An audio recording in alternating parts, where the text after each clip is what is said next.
20 տարի առաջ այսօրը պատերազմի դաշտում զոհվեց ազատամարտիկ մարտական խաչ առաջին կարգի շքանշանակակիր Մեխակ Մեխակյանը։ Այսօր ազատամարտիկի ծննդավայրում Արմավիրի մարզի Արագած գյուղում էր պաշտպանության նախարար Սեյրան Օհանյանը եւ ԱԺ-պատգամավոր Մանվել Գրիգորյանը։ Նրանք մասնակցում էին ոգեկոչման արարողությանը։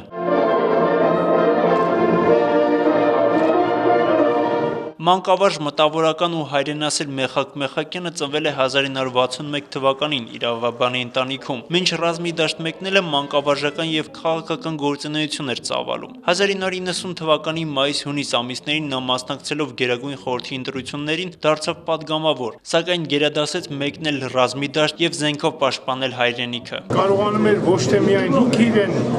ոգևորել, ոգեշնչել, բոլոր այն տղաներին, ովքեր իր հետ համատեղ պային կամավորական առումներով դուրս է եկել 79 թվականից